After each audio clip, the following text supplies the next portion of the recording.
Imagine like a $500,000 mansion sitting right in your neighborhood. Right. Now imagine it entirely swallowed by a forest, like completely erased from your memory until a single mother bets her entire life savings just to hack it out of the dirt. It's just wild to think about. It really is. So, welcome to this deep dive. Today, we have a truly gripping piece of source material that explores exactly that scenario. Yeah, we're looking at excerpts from a really fascinating text. It's called Keo Twin Vangoibit Thudo Wong, which translates to The Story of the Abandoned Villa. And our mission today is to explore the profound transformation of this abandoned property and, the woman who risked absolutely everything to reclaim it. It is a phenomenal text. And to set the stage right up front, our deep dive today isn't just a story about real estate or property values or home renovation. No, not at all. This is a really gritty exploration of the intersection of time, the relentless mechanical power of nature, and just sheer, unfiltered human determination. Okay, let's unpack this. Because the imagery in the source material is, well, it's striking, and it demands some explanation. Oh, absolutely. We are talking about a property with a $500,000 price tag, and it just sat completely abandoned for over a decade. 10 whole years. Yeah. And the text describes these red brick walls that have been heavily weathered by relentless rain. It had been entirely swallowed by weeds, to the point where it literally become part of the landscape itself. Yeah, it was more forest than home at that point. Exactly. Everyone who once lived there had forgotten it. And the neighbors, they just passed by without a second glance, assumed nothing could save it. I read this and I immediately thought of a sunken ship on land. Oh, that's a good way to put it. Right, like a grand galleon that slowly transforms into, a living coral reef of weeds and wild landscape. Yeah. But practically speaking, how does a massive brick and mortar structure succumb to weeds so thoroughly? I mean, bricks are baked clay, right? They are designed to last centuries. What's fascinating here is the sheer speed and really the biological efficiency with which nature reclaims human spaces. Yeah. The absolute moment our maintenance stops. It's that fast. Oh, yeah. We hear red brick mansion and we think of, permanence. Sure. But a house is actually an incredibly fragile ecosystem. It requires constant human intervention to repel nature. The mechanism of decay, it usually starts with water. Always water. Always water. A single missing roof shingle or a clogged gutter, that allows water ingress. Once moisture gets behind that red brick facade, you introduce the freeze-thaw cycle. Right, because water expands when it freezes. Exactly. So it's essentially acting like a wedge inside the masonry. Precisely. The freezing water expands by about 9%. Yeah. And that microscopically cracks the mortar. Wow. And once that mortar is compromised, dirt just blows right into those tiny fissures. Then, pioneer plant species like moss and opportunistic weeds, they take root in that dirt. Right up on the walls. Yeah. And their root systems secrete weak acids that further dissolve the mortar, to extract minerals. That is insane. They're basically eating the house. Basically, yeah. As those roots grow thicker, they physically push the bricks apart. Yeah. So within a decade, you aren't just looking at a house with some vines on it. You are looking at a structure whose very foundation is being actively dismantled and digested by the local flora. That is wild. It's like a slow-motion demolition project driven entirely by biology. Yeah, for sure. But, okay, there is another layer to this that I find just as perplexing. The physical decay makes sense mechanically, but the psychological decay. Right, the human element. Yeah. How does a $500,000 property just vanish from society's collective memory? It's a great question. The text specifically notes that neighbors assumed nothing could bring it back, so they just passed by without a second glance.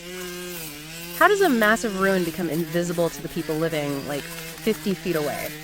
Well, that actually comes down to a neurological filtering process. Okay, neural. Yeah, I mean, the human brain is constantly bombarded with sensory information, right? Yep. So it uses a network called the reticular activating system, or the RAS. The RAS, got it. And the RAS, its job is to filter out things that are neither a threat nor an immediate benefit. Wait, so because the house is just sitting there rotting, the neighbors' brains literally categorize it as useless background noise. Exactly. It's a phenomenon closely related to habituation and inattentional blindness. Inattentional blindness. I like that term. Yeah, it's really fitting here. When a structure loses its visual markers of civilization, the mowed lawn, the lit windows, the painted trim, and it reverts to nature, we stop processing it as a habitable space. We just tune it out. Right. The neighbors habituated to the decay. Over 10 years, the ruin just became this static eyesore. Because it never changed, and because they believed it was a lost cause, their brains optimized their daily commute by quite literally filtering a house out of their conscious awareness. It became a structural ghost. A structural ghost. That's a perfect way to describe it. Wow. So the neighborhood has completely written off this property as a lost cause, a literal blind spot on their morning commute. Yeah. But that collective blind spot is exactly what allowed a single mother to swoop in and see something else entirely. This is where the story really turns. It really does. We transition from a house that is utterly hopeless to a person who looked at that terrestrial sunken ship and saw a fresh start. Right. But she doesn't just dip her toe in.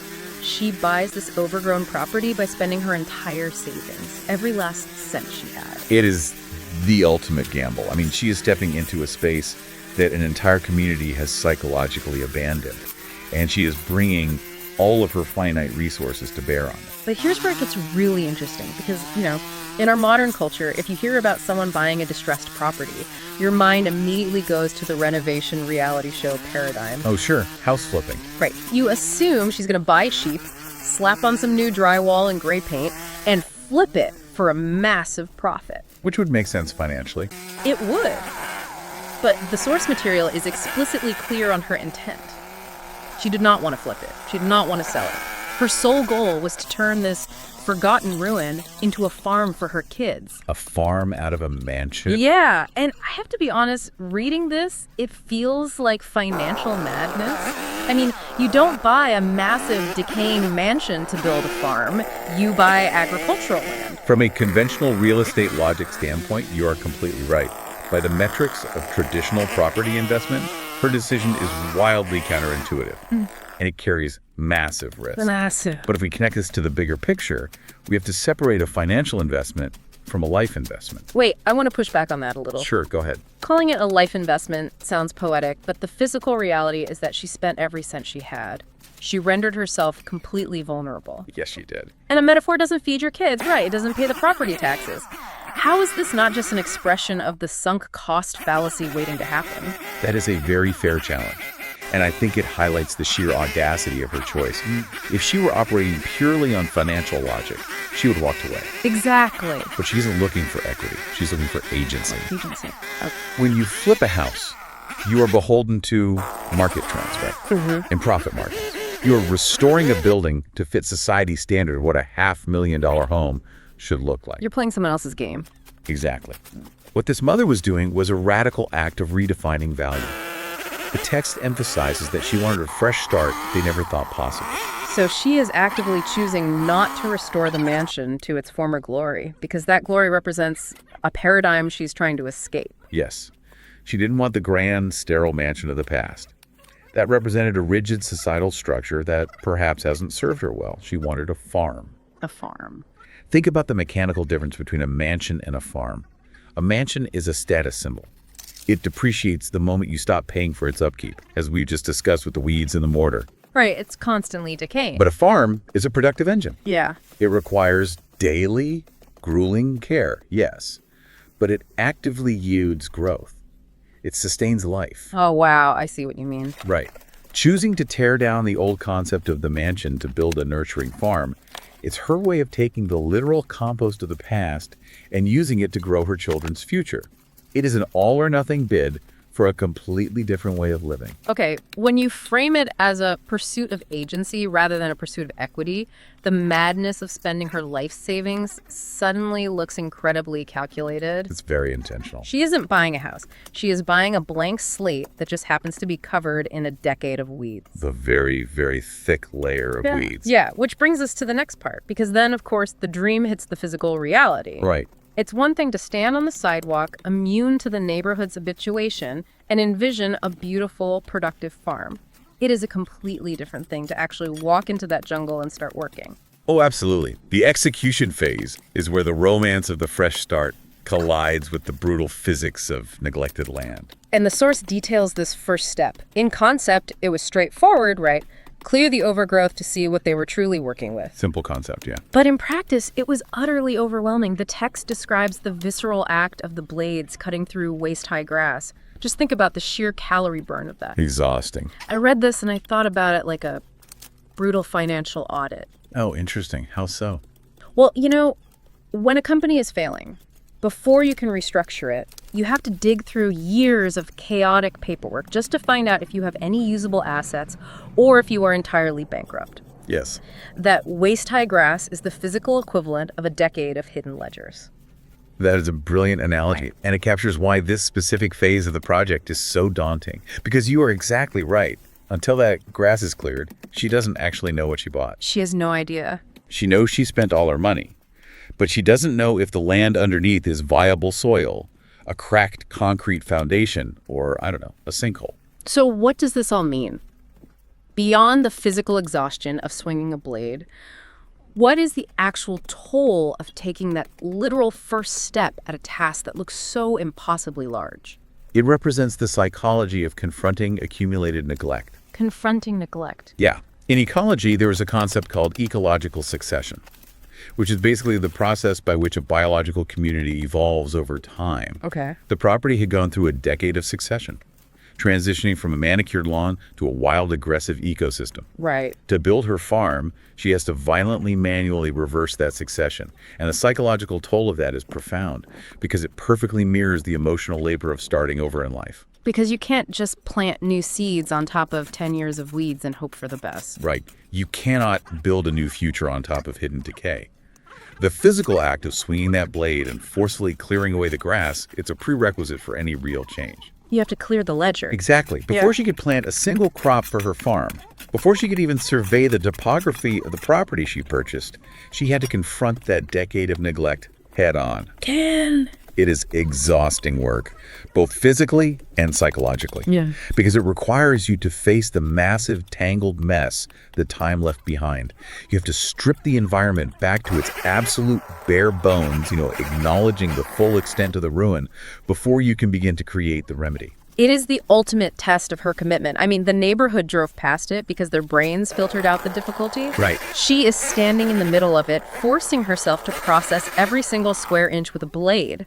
And the work, as grueling and overwhelming as it was, it did yield an immediate, almost cinematic reward. Oh, this part is amazing. As they're out there cutting and cutting through that dense, waist-high grass, something starts to reveal itself. The landscape finally starts to offer some feedback. Yes. The outline of an old path began to emerge from the dirt and the weeds. A path that no one had walked in over 10 years. Imagine that moment. You can just picture it, right? The sweat, the blistered hands, the endless sea of green, and then suddenly the blade hits something solid and intentional. Yeah. They brush away a decade of earth, and there is a deliberate, man-made walkway. And it makes you wonder if a path survived completely intact under 10 years of dirt and root systems. Does nature actually destroy our history, or does it just put it in a temporary time capsule? This raises an important question about the nature of the spaces we abandon and how we perceive decay. We tend to view nature's reclamation as an act of pure destruction, Right, like it's just erasing things. as if the weeds are entirely erasing the human element. But in many ways, nature actually acts as a meticulous preserver. By burying it. Exactly. It blankets the past in soil, moss, and roots, which actually protects the underlying structures from wind erosion, UV degradation, and most importantly, human interference. Wow, I never thought of it that way. The emergence of that old, forgotten path is the first undeniable proof that beneath all that wild, chaotic overgrowth, the human history of the estate wasn't destroyed. It was simply insulated. And it was waiting for someone to care enough to find it. It was waiting to be unearthed by someone willing to do the hard, unglamorous work of reversing that ecological succession. Finding that path is a massive psychological victory for the mother. It has to be. It validates her monumental gamble. She spent every last cent on a blind spot. But the path proves there's a foundation there. There's an infrastructure that has survived the neglect. A history that can be repurposed and built upon for her new farm. It's giving her a way forward. It transforms the land from a chaotic wilderness back into a navigable human space. And the source material leaves us on an absolutely massive cliffhanger regarding that very space. Yes, it does. Because following that newly unearthed path, buried beneath all that dense green overgrowth, they uncovered something nobody expected. Something that had been sitting there in the dark, perfectly preserved by the wilderness, for over 10 years. We don't even know what it is yet, but just the implication of it is thrilling. Yeah. It completely shifts the narrative from a story about grueling labor to a story about discovery. A literal treasure hunt. Exactly. And, we've moved through an incredible emotional and physical arc today. We started with a $500,000 red brick ruin, swallowed by weeds and entirely forgotten due to the neighborhood's collective habituation. Right. We analyzed the biological and psychological mechanisms of that decay. We saw a single mother make an all-or-nothing sacrifice, spending her entire life savings, defying conventional real estate logic, to pursue the agency of a nurturing farm over the superficial equity of a flipped mansion. And we explored the brutal necessity of that first step, hacking through the waist-high grass to manually reverse a decade of neglect, which ultimately led to the unearthing of a preserved path and a buried secret. It really makes you look at the physical world differently. I want you, the listener, to think about how you view the structures and situations around you. Yeah, absolutely. When you drive past an abandoned building, or even when you look at a highly neglected, chaotic situation in your own life, do your brain's filters just label it as a lost cause? You just tune it out. Right. Do you see a ruin that isn't worth the calorie burn? Or do you see the raw, insulated materials for a fresh start? It is entirely about pushing past that inattentional blindness. The structural value or, the personal potential. It might be heavily camouflaged by time and neglect. But the foundation is often still there for someone willing to swing the blade and clear the ledger. So I want to leave you with a final thought to mull over today as you go about your routine. Think about the overgrown paths in your own life. We all have them. We all do. Neglected hobbies you used to be passionate about, ambitious dreams you let get swallowed by the daily grind, or maybe relationships that have been heavily weathered by time, distance, and the slow accumulation of emotional weeds. The emotional weeds. I love that. If you were to finally take a blade to the waist-high grass of your own neglected spaces, if you were to commit to that brutal but necessary first step of clearing away the past, what unexpected things might you uncover buried beneath the green, perfectly preserved and just waiting for a fresh start?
Okay.